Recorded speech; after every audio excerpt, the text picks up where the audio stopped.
Marry me, Elena." The words came out before he could stop them. Marcus said it like he was asking her to pass the coffee, like he was commenting on the weather, like it meant nothing at all. But it meant something. And the worst part was, she knew it meant something. He could see it in the way her hands tightened around the ceramic mugs, the way her smile cost her, the way she handed him the coffee and walked back to her desk like something inside her had just broken for the 302nd time. It was Friday morning. 10:47 a.m. The kind of time that felt arbitrary but also specific. The kind of time that would stay with her for the rest of her life. Marcus wiped the coffee ring off the counter. The break room smelled like burnt coffee and someone's forgotten yogurt container from 3 days ago. He did this every morning, cleaned the counter without being asked, fixed the printer when it jammed, reorganized the mugs so they were in size order. It was like he couldn't help himself. His hands had to be doing something. His mind had to be managing something, even if it was just a break room. His sleeve had yogurt on it. Blueberry. Sophie had knocked over her container that morning while he was trying to braid her hair. She had apologized 3 times. He had told her it didn't matter. He had been lying. Everything mattered now. And the terrifying part was that she was starting to notice. He laughed about something one of the interns had said. The laugh was easy. It was practiced. It was the thing that kept people from asking him if he was okay when he clearly wasn't. Everyone assumed that because he looked fine, he was fine. That had always worked. Until this morning. Until he made that joke. Until he saw Elena's face change.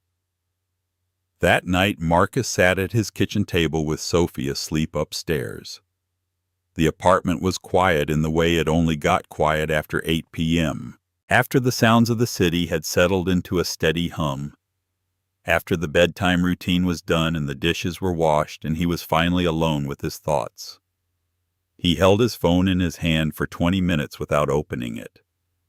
He stared at it like it might have answers, like it might tell him how to fix this, how to be enough, how to keep everything from falling apart. The weight he'd been carrying had a name now. It had a deadline. 3 weeks ago, his friend Tom from HR had called him. Not officially, just a heads up. The kind of conversation that happened in quiet voices in empty hallways.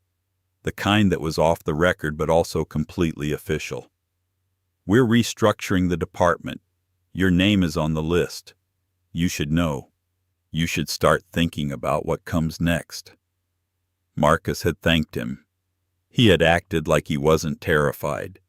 He had hung up and gone back to his desk and stared at his computer screen for an hour without seeing anything. And then he had gone home and picked up Sophie and made dinner and helped her with homework and put her to bed and pretended everything was normal. He had been pretending for 3 weeks. The restructuring package would be fine. Not generous, but survivable. If he was careful. If he didn't spend anything on anything. If something else didn't go wrong. But something else always went wrong. Sophie's mother was in California. She had remarried. She had made it clear that extended custody wasn't compatible with her new life. His sister had her own mortgage and 2 kids in private school and was already stretched thin. His parents had retired to Arizona. He was alone. Completely and utterly alone. And now his daughter was picking up on it. He could feel the shift. The way she looked at him. The way she asked questions about money. The way her voice got smaller when she talked about her mother not calling back. He thought about Elena. The way she watched him.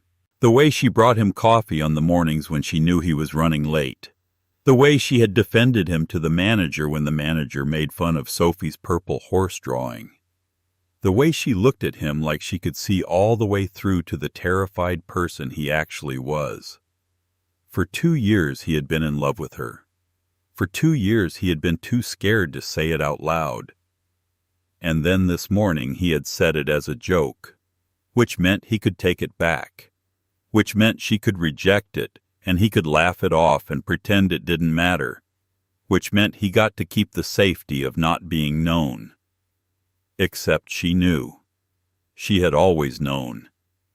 He put the phone down and put his head in his hands and tried to figure out how to fix this. How to be enough for Sophie, and enough for his job, and enough for Elena. How to carry all of it without falling apart. He couldn't. He knew he couldn't. But he was going to have to try. Monday morning came too fast. He arrived late with yogurt on his sleeve. Again. This time it was strawberry. Sophie had been experimenting with what she called flavor expansion. She wanted to try every type of yogurt they sold at the grocery store before she decided which one was best. It was ridiculous and wonderful and completely like her. The office was in that Monday morning fog where nobody was quite awake yet. Elena was already at her desk. She was always already at her desk. She came in early and stayed late, and Marcus had never understood why, until he realized that some people build their entire lives around showing up for other people, whether those people ask them to or not. He said good morning. She said good morning back. He went to his desk and hung his jacket on the back of his chair. He could feel her watching him. He was starting to notice this about her, the quality of her attention. It wasn't the surface attention that most people gave. It was the kind of attention that meant you were actually seeing someone, all the way through. Tuesday was when it got harder. He was on a call with the Meridian Capital team when his phone buzzed. Sophie's school. He had already taken 3 calls from them that month. Forgotten permission slip. Needed to pick her up early because she wasn't feeling well. Now it was something about her acting out in class. Acting out. As if his 7-year-old daughter was just deciding to be a problem. He took the call in the bathroom. He sat on the closed toilet in a stall and listened to her teacher explain that Sophie had been quiet and withdrawn, that she seemed worried about something. Kids her age could pick up on stress in the home environment. Had anything changed recently? Was everything okay at home? Marcus had said yes. Everything was fine. He would talk to her. Everything was not fine. Everything was the opposite of fine. He was about to be unemployed. He had savings for maybe 4 months if he was careful. Sophie's mother had no interest in helping. His sister couldn't help. He was on his own. And now his daughter was picking up on the fact that he was scared. When he came out of the bathroom, Elena was standing by the coffee maker. She had a cup in each hand, which was their version of a peace offering. They didn't hug. They weren't that kind of friends. But they had learned that sometimes coffee was its own form of language. Sometimes it was the only way to say I see you without having to actually say the words. He drank the coffee and didn't tell her anything. Wednesday night he called his sister. She asked how he was. He said fine. She asked how Sophie was. He said good. She asked if he was sure because he sounded weird. He said he was sure. Then she asked if he needed money. Something in his chest cracked a little at that. His sister, who had her own mortgage and 2 kids in private school, asking if he needed money. He said no. But they both knew he was lying. By Thursday morning the office knew. Not officially. But the rumors had started. Something about cost cutting. Something about efficiency. By Friday, HR had sent out a memo about voluntary severance packages. Voluntary. As if anyone would volunteer for their own unemployed future if they weren't desperate enough. Marcus sat at his desk and tried not to look at the purple horse. Tried not to think about Sophie. Tried not to think about Elena, who he had been avoiding since Monday, because avoiding her was easier than facing the fact that he was about to disappoint everyone. The office cleared out around 5 p.m. on Friday. People had plans, happy hours and dates and things to do with their lives that didn't involve sitting at a desk and waiting for bad news. By 6:15, Marcus was alone except for Elena. She was still there, still at her desk, pretending to finish work that she didn't need to finish. He should have left. He should have packed up his things and driven to pick up Sophie and taken her for ice cream and let her pick anything she wanted without thinking about the cost. Instead, he walked over to her desk. She was still in the same position she had been in that morning. Her hands flat on the desk, her eyes on the screen, but they weren't reading anything. He sat on the edge of her desk the way he had done 100 times before. "Are you okay?" he asked. She said yes. He said he didn't believe her. And then she made a choice. He watched her make it. She decided to be honest when being honest was going to cost her something. "You always joke like that," she said. "Marry me like it means nothing. Like you say it to everyone. Like it's just something you say to the girl who brings you coffee." He felt something inside him go very still. His hands were on his knees and he watched them tighten into fists. "I don't always say it," he said quietly. He couldn't look at her. "I've only ever said it to you." And then he told her everything. The restructuring, the timeline, the fact that his name was already on the list, the severance package that was survivable but only barely, the knowledge that he was about to fail his daughter, the terror that kept him up at night, the shame that made him look away in the mornings. She listened, not with sympathy that would have made him feel worse, but with the kind of listening that meant she was trying to understand, trying to solve something, trying to see through to what he actually needed. "Why didn't you tell me?" she asked. "Because I'm terrified. And because I'm in love with you and I didn't want to drag you into this. And because I didn't want you to stay with me just because you felt sorry for me." Elena stood up without deciding to. She walked over to him. "I love that horse," she said. He looked at her like she was speaking a language he didn't understand. "The purple one. The one Sophie made. I love that your daughter made it. I love that you hung it up like it belongs in a gallery. I love that you defended it when our manager made jokes. I love what that says about you. I love that Sophie feels like she can make something imperfect and still have you be proud of her. I love what that teaches her about being loved. And I'm terrified that I've built this version of you in my head that doesn't actually exist. But I also don't care. Because the real version, the one I'm looking at right now, is better. The real version is scared and trying so hard that I can see the edges of it. And that's the one I love." She took his hand. It was warm. His was shaking.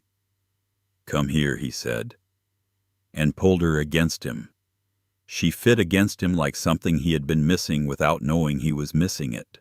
They stood in the empty office with the lights of the city behind them, and for the first time in weeks, Marcus let himself believe that maybe it was going to be okay. They didn't leave the office until nearly 8 p.m. Elena asked about the details. He told her everything, the timeline, the severance numbers, the job search that hadn't started because he had been too afraid. She didn't just listen with sympathy.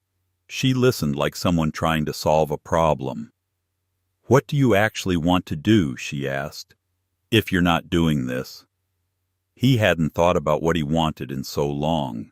He had been focused on survival, on keeping everything functioning, on not failing. "I want time," he said. "I want to pick Sophie up at 3 o'clock instead of 5.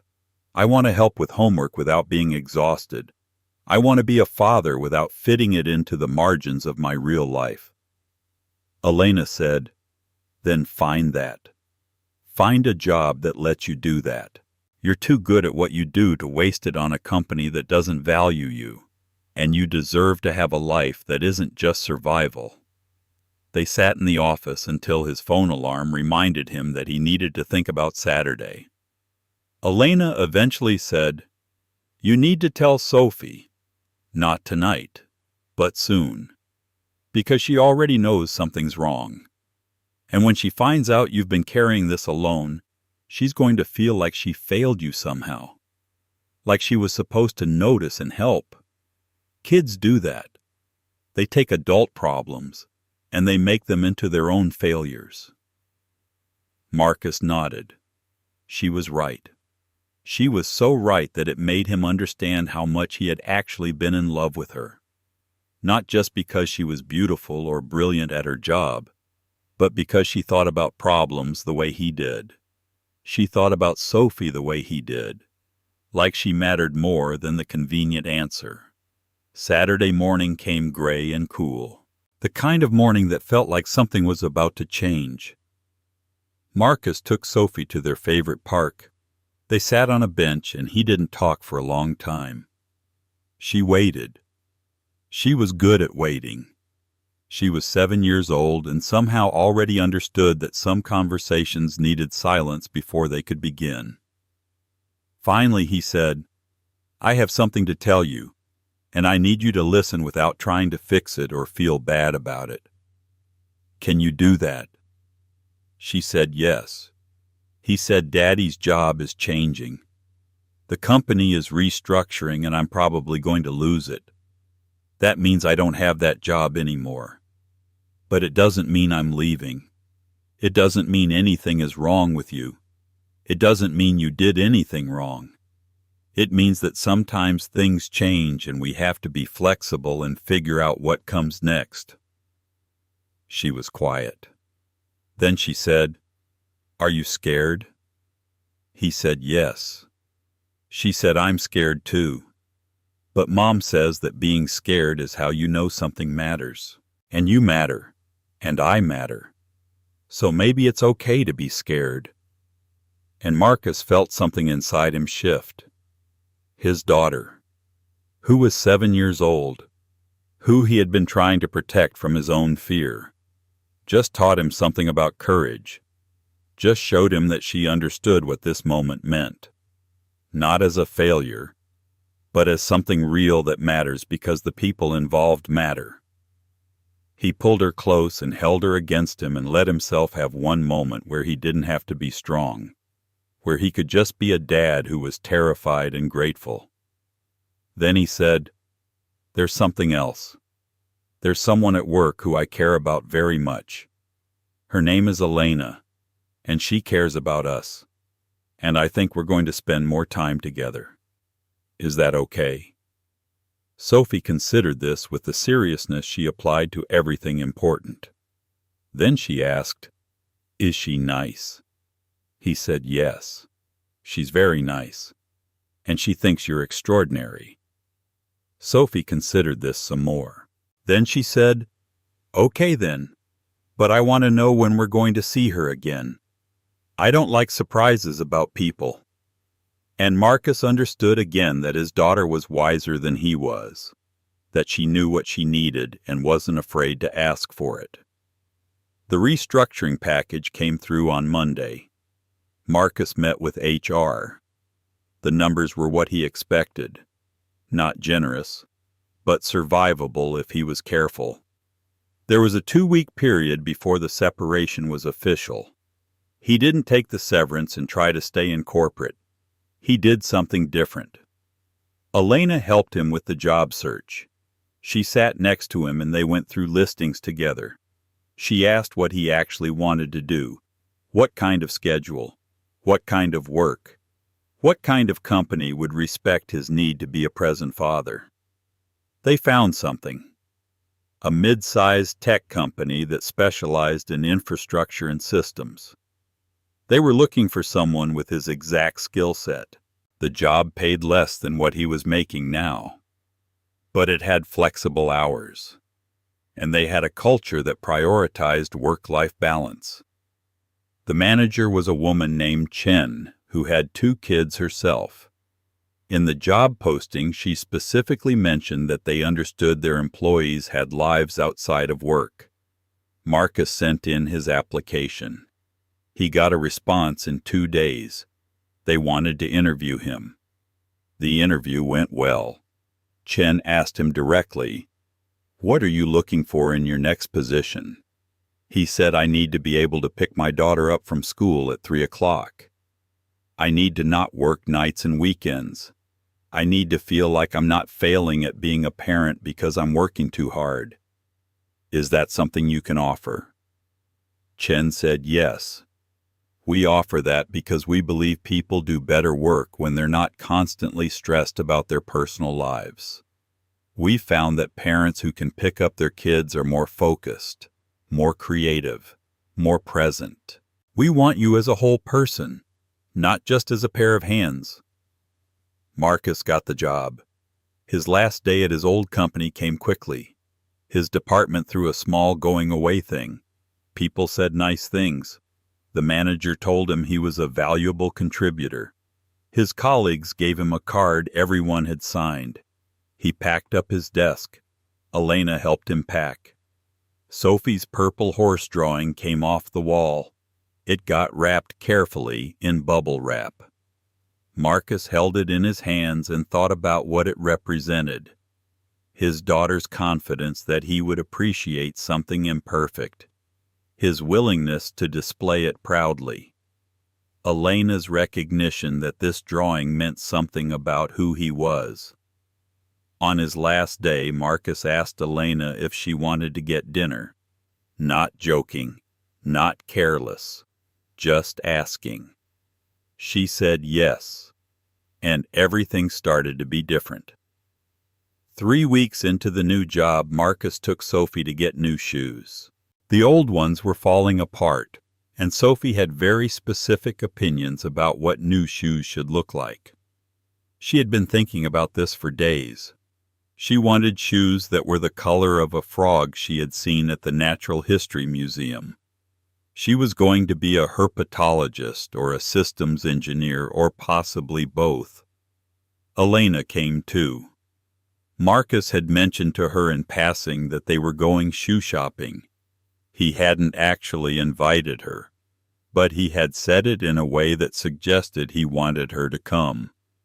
And she understood the invitation and said, "I would like that." Sophie walked between them with the purposeful stride of a child who knew exactly where she was going. Marcus walked with his hands in his pockets. Elena was slightly outside her own life, the way she always was in moments that didn't fit neatly into her world. But by the time Sophie had tried on 4 different pairs and rejected them on grounds that had something to do with whether they matched her vision for the future, Elena had stopped observing and started participating. She and Sophie debated the merits of the green ones versus the blue ones. Sophie explained with the patient authority of a child who had done the analysis that the green ones were objectively correct, because they were the color of a particular frog species she had seen, and because she planned to become a herpetologist or a systems engineer, or both. Marcus watched them interact. He watched Elena take Sophie seriously. He watched Sophie accept Elena into their life without drama or resistance. He watched his daughter ask Elena which shoes she would choose. He watched Elena say, "I think the green ones are perfect because they're the color of possibility." And Sophie nodded like this was exactly what she needed to hear. Later, when they were back at Marcus's apartment and Sophie was in bed, Elena and Marcus sat on the couch and talked about the day. Elena said, "She's remarkable." Marcus said, "She learned how to be honest from her mother and how to ask for what she wants from me. She learned how to love people by watching me love her. Everything good about her comes from somewhere. I'm just trying not to mess it up." Elena said, "You're not messing it up. You're doing the thing that's actually hard. You're showing up." You're being honest. You're teaching her that love isn't about being perfect. It's about trying and asking for help when you need it. Marcus took her hand. He said, I want you to be part of this. The everyday stuff. Not just the shoe shopping. The Monday mornings and the homework and the skinned knees and the bedtime stories. All of it. Elena said, I want that too. And they sat in the quiet of his apartment with the city humming beneath them, and they didn't talk about the future or make promises. They just sat together and let themselves have this moment where everything felt possible. 6 months later, Marcus was sitting at his desk at Aurora Systems on a Monday morning in May. The office was brighter than his old one. The light came through real windows. His desk had his name on the directory. There was a plant that Sophie had given him for good luck. She had made him promise he would keep it alive. He had kept the purple horse drawing. It was framed now. It hung above his desk next to a photograph of Sophie at the Natural History Museum, and a photograph of him and Elena at Sophie's school event. His job was good. It was challenging without being consuming. He picked Sophie up at 3 o'clock most days. Sometimes Elena was there waiting with them. Sometimes they went to get ice cream. Sometimes they went home and Elena helped Sophie with homework while Marcus started dinner. Elena had become part of their routine in a way that felt natural. She wasn't trying to be Sophie's mother, but she had become something that Sophie needed. Another adult who thought she was remarkable, who took her seriously, who showed up consistently. On this Monday morning in May, Marcus opened his laptop and started the day. He had 3 meetings scheduled. He had a project he was excited about. He had lunch planned with Sophie's school where he was supposed to pick her up at the normal time. He had dinner planned with Elena. None of this was extraordinary. All of it was everything. He looked at the purple horse drawing. He thought about Sophie at 7 years old, making something imperfect with the complete confidence that her father would be proud of it. He thought about Elena seeing that drawing and understanding something about what it meant. He thought about how his life changed because he finally chose honesty over protection. Some people carry their value in titles and credentials in the rooms they are allowed to enter. Others carry it in the child who trusts them, the woman who loves them, the person they became in order to be worth something to the people who needed them. The city doesn't measure the difference. But if you know how to listen, if you know what actually matters, the difference is everything.